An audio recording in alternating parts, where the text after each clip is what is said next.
Very good morning to all of you. स्वागत है आप सभी का एक बार फिर से स्टडी आईक्यू के इस ऑनलाइन प्लेटफॉर्म पर। आई होप आप सभी स्वस्थ होंगे।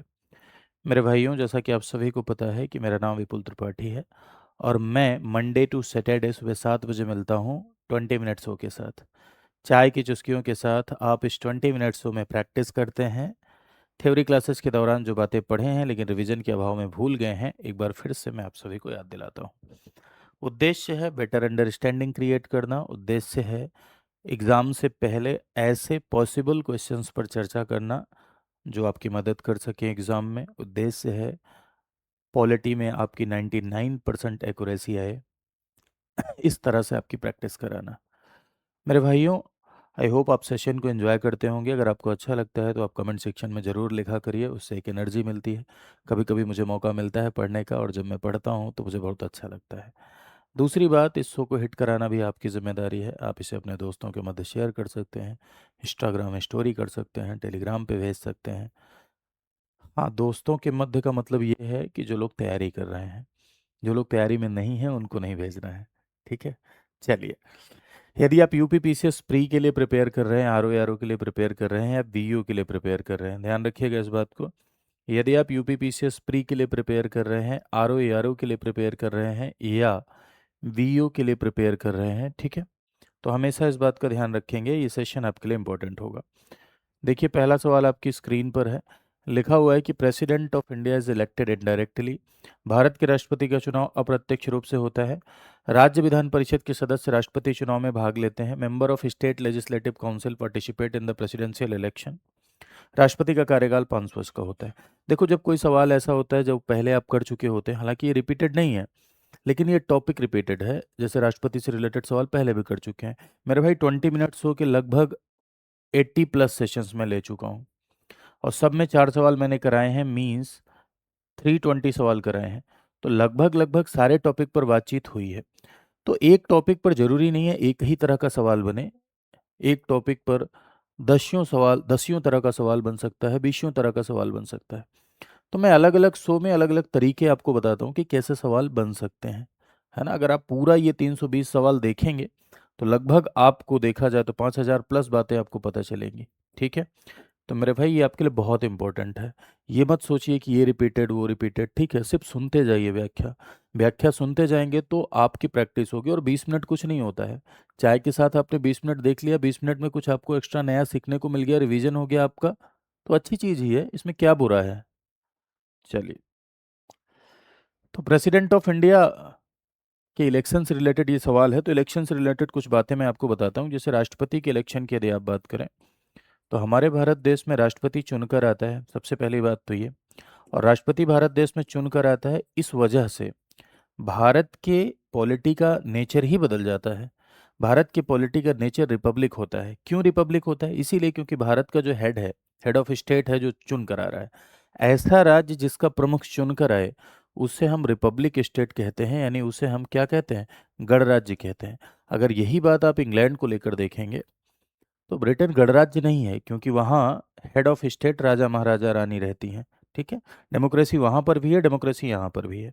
डिफरेंस बस इतना है कि भारत देश में जो प्रमुख है वो चुनकर आता है। इसका ये भाव निकलता है कि भाई एक आम आदमी भी सर्वोच्च शिखर पर, सर्वोच्च पद पर पहुंच सकता है।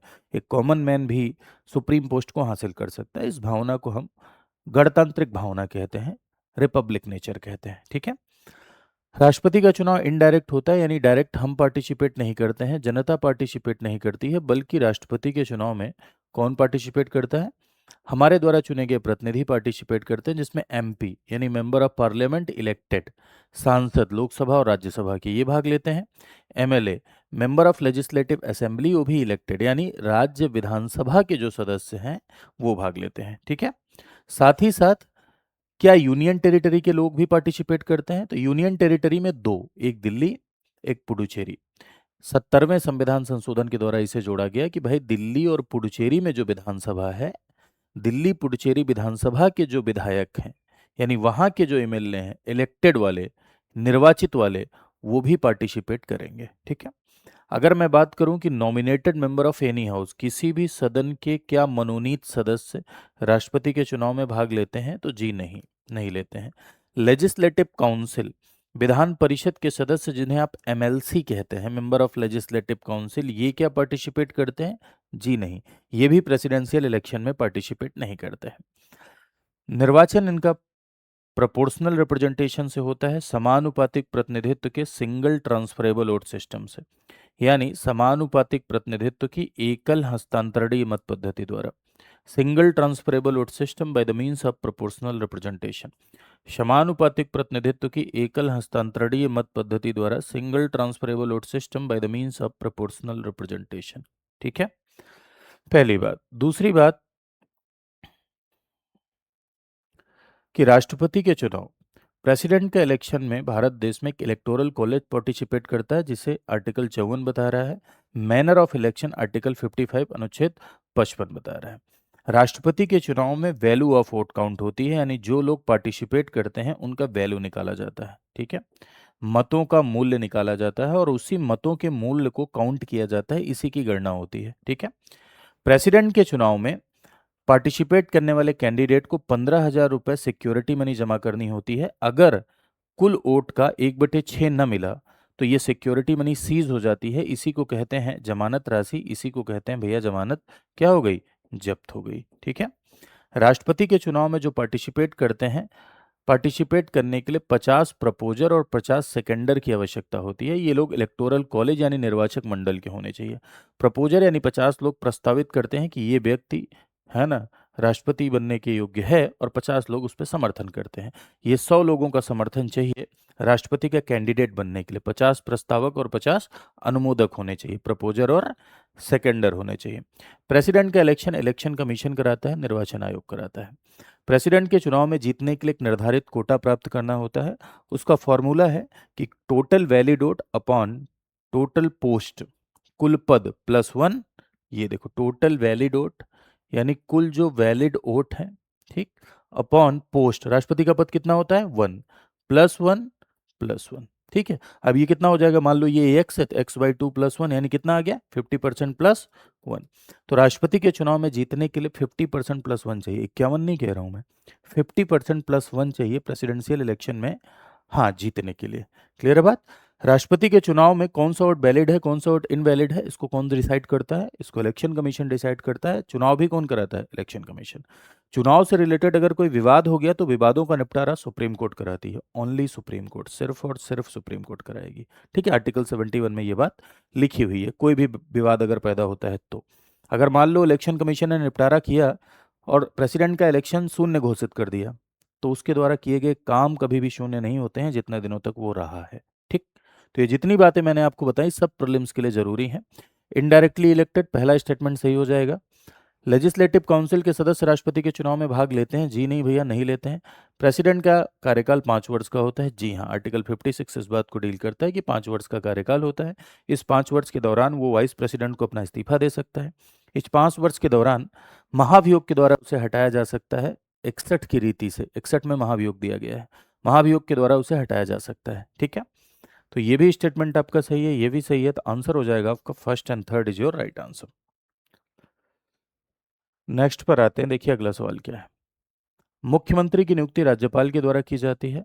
मुख्यमंत्री की नियुक्ति के समय राज्य विधानमंडल का सदस्य होना अनिवार्य है। ठीक है, पहला लिखा हुआ है कि चीफ मिनिस्टर गवर्नर के द्वारा अपॉइंट होते हैं। दूसरा लिखा हुआ है कि अपॉइंटमेंट के टाइम पर वो कहीं के मेंबर होने चाहिए, या तो असेंबली या तो काउंसिल। ठीक है, नेक्स्ट लिखा हुआ है कि chief minister is real executive authority in the state, यानी राज्य में वो वास्तविक कार्यकारी प्राधिकारी होता है। ठीक है, तो देखो, यदि आप मुख्यमंत्री की नियुक्ति की बात करें तो हमेशा ध्यान रखिए, आर्टिकल 164 ऑफ द कॉन्स्टिट्यूशन ये कह रहा है कि सीएम को कौन अपॉइंट करेगा? सीएम को यानी मुख्यमंत्री को अपॉइंट करेंगे आपके राज्यपाल। ठीक है, ऐसा व्यक्ति जो बहुमत दल का नेता है, यानी ऐसी पार्टी या ऐसा गठबंधन जिसे मेजोरिटी मिली है, जिसे बहुमत मिला है, ठीक है, उसके सदस्य जिसे अपना नेता मानते हैं वही मुख्यमंत्री बनता है। ठीक है, योगी जी मुख्यमंत्री क्यों हैं?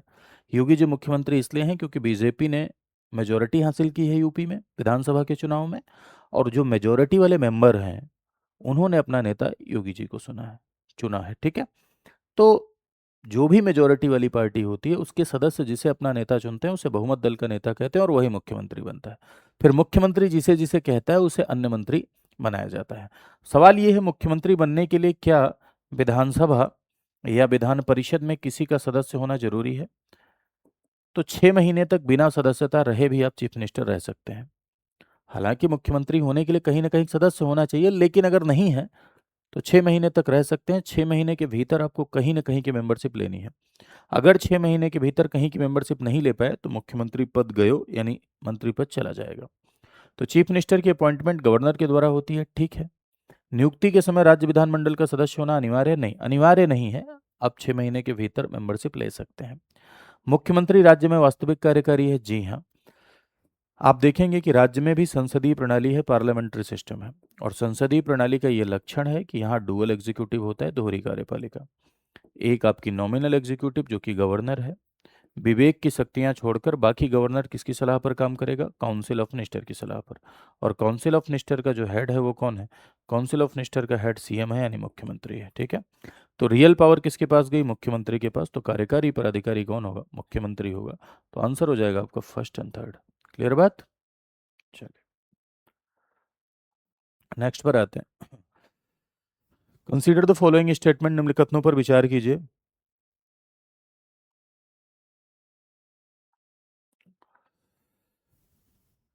नगर पालिकाओं को 74वें संविधान संशोधन द्वारा दर्जा दिया गया। 74वें संविधान संशोधन द्वारा संवैधानिक दर्जा मिला। म्युनिसिपैलिटी को 74th अमेंडमेंट के द्वारा संवैधानिक दर्जा मिला। सेकंड कह रहा है कि 12वीं अनुसूची नगर पालिका से संबंधित है, 12th शेड्यूल नगर पालिका से संबंधित है। थर्ड कह रहा है कि municipal election are conducted by the election commission of India, नगर पालिका का चुनाव भारत के निर्वाचन आयोग द्वारा कराए जाते हैं। ठीक है, बढ़िया सवाल है। कहीं छोटा सा ट्रैप है, उस ट्रैप को अगर आप पकड़ लेंगे तो सवाल सही कर ले जाएंगे। अगर आप ट्रैप को नहीं पकड़ पाए तो सवाल गलत हो जाएगा, ध्यान रखिएगा। यदि आप म्युनिसिपैलिटी की बात करें, नगर पालिका, तो ओरिजिनल कॉन्स्टिट्यूशन में नगर पालिका को कॉन्स्टिट्यूशनल बॉडी नहीं बनाया गया था। अभी आप देखेंगे तो नगर पालिका के लिए पार्ट 9A है और 243 से लेकर, ठीक है, 243 से लेकर 243 तक, 243 से 243 तक नगर पालिका यानी म्यूनसिपालिटी से रिलेटेड प्रोविजन किए गए हैं। ठीक है, नगर पालिका से रिलेटेड प्रावधान किए गए हैं। दूसरी बात यहाँ आप ध्यान रखिएगा कि नगर पालिका को 74th कॉन्स्टिट्यूशनल अमेंडमेंट एक्ट, 74वें संविधान संशोधन अधिनियम 1992 के द्वारा कॉन्स्टिट्यूशनल बॉडी बनाया गया, यानी संवैधानिक दर्जा दिया गया। ठीक है, और इसके लिए पार्ट 9A जोड़ा गया और 12th शेड्यूल जोड़ी गई, 12वीं अनुसूची, जिसमें नगर पालिका के लिए 18 सब्जेक्ट रखे गए हैं, 18 विषय हैं। नगर पालिका भारत देश में लोकल गवर्नमेंट का शहरी प्रकार है। लोकल गवर्नमेंट दो प्रकार की होती है, एक ग्रामीण, एक शहरी। ग्रामीण का एग्जाम्पल है पंचायती राज और शहरी का एग्जाम्पल है म्यूनसिपैलिटी यानी नगर पालिका। 74th अमेंडमेंट के द्वारा नगर पालिका से संबंधित प्रावधान इन आर्टिकल्स के थ्रू किए गए हैं। नगर पालिका से रिलेटेड जो यहाँ पर एक सवाल, यहाँ सॉरी एक स्टेटमेंट लिखा है कि 74th अमेंडमेंट के द्वारा संवैधानिक दर्जा दिया गया, ठीक लिखा है, ठीक। 12वीं अनुसूची इससे रिलेटेड है, ये भी ठीक लिखा है। 12वीं अनुसूची में 18 विषय हैं। हालांकि सारे विषयों को आज तक भी ट्रांसफर नहीं किया जा सका है, लेकिन 12वीं अनुसूची में 18 सब्जेक्ट नगर पालिका के लिए रखे हुए हैं। अगला कह रहे हैं नगर पालिका का चुनाव भारत का निर्वाचन आयोग, ये देखो ये ट्रैप है। देखो, प्रेसिडेंट का इलेक्शन, वाइस प्रेसिडेंट का इलेक्शन, लोकसभा का इलेक्शन, लेजिस्लेटिव असेंबली का इलेक्शन, ये सब इलेक्शन इंडियन इलेक्शन कमीशन कराता है। लेकिन नगर पालिका और पंचायत, लोकल गवर्नमेंट का जो चुनाव है वो स्टेट इलेक्शन कमीशन कराता है, राज्य निर्वाचन आयोग कराता है। ठीक है, राज्य निर्वाचन आयोग चुनाव कराता है लोकल गवर्नमेंट का, ठीक। तो ये गलत हो जाएगा, इसमें आंसर हो जाएगा first and second is your right answer. ठीक है, नेक्स्ट पर आते हैं। कंसीडर द फॉलोइंग स्टेटमेंट, निम्नलिखित कथनों पर विचार कीजिए। Election disputes of the president are decided by the supreme court. राष्ट्रपति के चुनाव से जुड़े विवाद सर्वोच्च न्यायालय तय करता है। सांसदों के चुनाव विवाद निर्वाचन आयोग तय करता है। विधायकों के चुनाव विवाद उच्च न्यायालय तय करते हैं। ठीक है, यानी एमएलएज का जो इलेक्शन डिस्प्यूट है वो हाईकोर्ट लिखा है, एमपी का इलेक्शन कमीशन लिखा है और प्रेसिडेंट का सर्वोच्च न्यायालय। अब देखो मैं सारा बता दे रहा हूँ, कभी कंफ्यूज मत होना, जो भी सवाल है सब कर ले जाएंगे आप। प्रेसिडेंट और वाइस प्रेसिडेंट से रिलेटेड अगर कोई इलेक्शन डिस्प्यूट आता है, राष्ट्रपति और उपराष्ट्रपति से संबंधित अगर किसी भी प्रकार का इलेक्शन डिस्प्यूट क्रिएट होता है, यानी किसी भी प्रकार का निर्वाचन विवाद पैदा होता है, इलेक्शन डिस्प्यूट्स क्रिएट होते हैं, प्रेसिडेंट और वाइस प्रेसिडेंट से संबंधित निर्वाचन विवाद, किससे संबंधित? राष्ट्रपति और उपराष्ट्रपति से संबंधित। तो इसके लिए एक्सक्लूसिव कोर्ट सुप्रीम कोर्ट है। सुप्रीम कोर्ट के अलावा किसी अन्य अथॉरिटी को ये पावर नहीं है कि निर्वाचन विवादों का वो निपटारा कराए। सवाल ये है कि सुप्रीम कोर्ट ने शून्य घोषित कर दिया निर्वाचन तो किए गए कार्य शून्य होंगे? नहीं, ऐसा नहीं है। एमपी, मेंबर ऑफ पार्लियामेंट यानी सांसद, सांसद से रिलेटेड निर्वाचन विवाद सबसे पहले हाईकोर्ट जाते हैं, यानी इसका जो मूल जुरिस्डिक्शन है वो हाईकोर्ट, सबसे पहले हाईकोर्ट जाएंगे। हाईकोर्ट का ये मूल क्षेत्राधिकार है, हाईकोर्ट का ये ओरिजिनल जुरिस्डिक्शन है, ठीक है। एमएलए से रिलेटेड भी अगर कोई निर्वाचन विवाद है तो सबसे पहले हाईकोर्ट जाएंगे, हाईकोर्ट का ये मूल क्षेत्राधिकार है, हाईकोर्ट का ओरिजिनल जुरिस्डिक्शन है, ठीक है। इलेक्शन कमीशन का लेना देना नहीं है। इलेक्शन कमीशन कौन से विवाद निपटाती है? राजनीतिक दल से संबंधित अगर कोई विवाद हो, राजनीतिक दल के विलय से संबंधित, मर्जर से संबंधित कोई विवाद हो, या चुनाव चिन्ह से रिलेटेड अगर कोई विवाद पैदा होता है तो उन विवादों का निपटारा इलेक्शन कमीशन कराती है। इसीलिए इलेक्शन कमीशन को हाफ जुडिशियल बॉडी यानी क्वासी जुडिशियल बॉडी या अर्ध न्यायिक निकाय के रूप में हम देखते हैं। क्लियर बात? चलिए, तो आई होप आपने इस सेशन को एंजॉय किया होगा। अगर अच्छा लगा है तो ज़रूर अपने दोस्तों के मध्य आप इसे शेयर किया करिए। अगर आप इसे दोस्तों के मध्य अपने शेयर करते हैं तो सो हिट होता है, बहुत सारे लोगों को पता चलता है, प्रैक्टिस कर पाते हैं। साथ ही साथ ये मेरा टेलीग्राम चैनल है, यहाँ आप जुड़ जाइए, और कोई भी क्वेरी है, कोई भी डाउट है, कुछ मुझसे बातचीत करना चाहते हैं तो डायरेक्टली आप मुझे मैसेज कर सकते हैं इसके थ्रू। यहाँ भी आप मुझे मैसेज कर सकते हैं, ये तो सोशल मीडिया प्लेटफॉर्म है, ज़माना आजकल सोशल मीडिया का है। ऐसा नहीं है कि तैयारी के दौरान सोशल मीडिया से बिल्कुल दूर ही हो जाना है, अपने आप को 6 महीने बंद कर लेना है, ये सब मिथ होता है। कंप्रोमाइज़ नहीं करना है बस। जो आपका 5-6 घंटे का रूटीन है उससे आप कंप्रोमाइज़ मत करिए। बाकी आप सोशल मीडिया से जब आप जुड़ते हैं, मूवीज़ देखते हैं, खेलते कूदते हैं, तो इससे आपको सामाजिक होते हैं आप। समाज के अलग अलग डायमेंशंस को आप समझ पाते हैं, और एक सिविल सर्वेंट के लिए बहुत ज़रूरी है। अगर आप सिर्फ रट्टू तोता हैं तो रट्टू तोता की ज़रूरत नहीं है सभ्य समाज के स्थापित करने के लिए।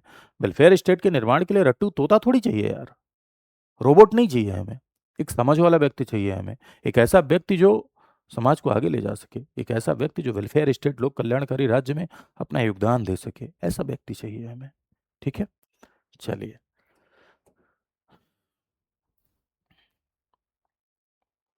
इसके साथ ही एक बात और समझिए, यदि आप कंप्लीट हमारे साथ पढ़ना चाहते हैं, यानी कंप्लीट कोर्स पढ़ना चाहते हैं स्टडी आईक्यू का, स्टडी आईक्यू का एक प्रोग्राम चलता है आरंभ।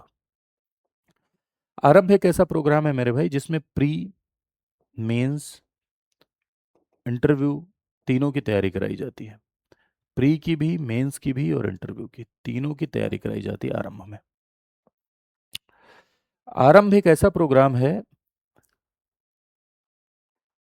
जिसमें आपको 1100 प्लस घंटे की लाइव क्लासेस मिलती हैं, इंटरव्यू गाइडेंस प्रोग्राम मिलता है, मेंटरशिप मिलती है, करंट अफेयर मैगजीन मिलती है, और 5 कोर्स एक्स्ट्रा मिलते हैं।